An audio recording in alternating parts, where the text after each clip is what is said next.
اکثر ہم دیکھتے ہیں کہ لوگ اس فطری و اصولی ترتیب کو نظر انداز کر کے ایمان و اسلام کی تکمیل کے بغیر تقوی و احسان کی باتیں شروع کر دیتے ہیں، اور اس سے بھی زیادہ افسوسناک یہ ہے کہ بالعموم لوگوں کے ذہنوں میں ایمان و اسلام کا ایک نہایت محدود تصور جاگزیں ہے۔ اسی وجہ سے وہ سمجھتے ہیں کہ محض وضع قطع، لباس، نشست و برخاست، اکل و شرب اور ایسی ہی چند ظاہری چیزوں کو ایک مقررہ نقشے پر ڈھال لینے سے تقوی کی تکمیل ہو جاتی ہے، اور پھر عبادات میں نوافل و اذکار، اوراد و وظائف اور ایسے ہی بعض اعمال اختیار کر لینے سے احسان کا بلند مقام حاصل ہو جاتا ہے۔ حالانکہ بسا اوقات اسی تقوی اور احسان کے ساتھ ساتھ لوگوں کی زندگیوں میں ایسی صریح علامات بھی نظر آتی ہیں جن سے پتہ چلتا ہے کہ ابھی ان کا ایمان ہی سرے سے درست اور پختہ نہیں ہوا۔ یہ غلطیاں جب تک موجود ہیں کسی طرح یہ امید نہیں کی جا سکتی کہ ہم اسلامی اخلاقیات کے نصاب پورا کرنے میں کبھی کامیاب ہو سکیں گے۔ لہٰذا یہ ضروری ہے کہ ہمیں ایمان، اسلام، تقوی اور احسان کے ان چاروں مراتب کا پورا تصور حاصل ہو، اور اس کے ساتھ ہم ان کی فطری ترتیب کو بھی اچھی طرح سمجھ لیں۔ ایمان، اس سلسلے میں سب سے پہلے ایمان کو لیجئے جو اسلامی زندگی کی بنیاد ہے۔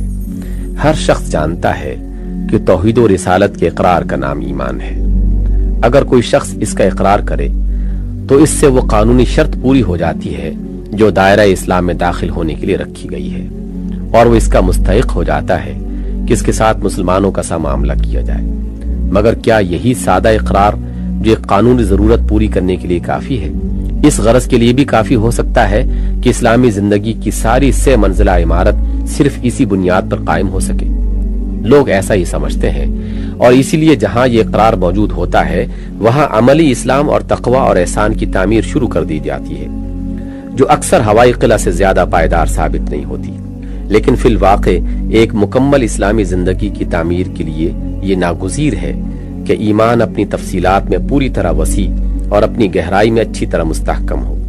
ایمان کی تفصیلات میں سے جو شعبہ بھی چھوٹ جائے گا، اسلامی زندگی کا وہی شعبہ تعمیر ہونے سے رہ جائے گا، اور اس کی گہرائی میں جہاں بھی کسر رہ جائے گی، اسلامی زندگی کی عمارت اسی مقام پر بودی ثابت ہوگی۔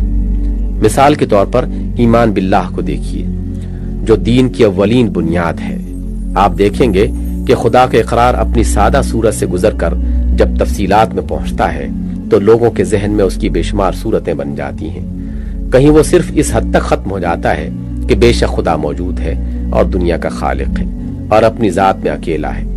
کہیں اس کی انتہائی وسعت بس اتنی ہوتی ہے کہ خدا ہمارا معبود ہے اور ہمیں اس کی پرستش کرنی چاہیے۔ کہیں خدا کی صفات اور اس کے حقوق و اختیارات کا تصور کچھ زیادہ وسیع ہو کر بھی اس سے آگے نہیں بڑھتا کہ عالم الغیب، سمیع و بصیر، سمیع الدعوات، قاضی الحاجات اور پرستش کی تمام جزوی شکلوں کا مستحق ہونے میں خدا کا کوئی شریک نہیں۔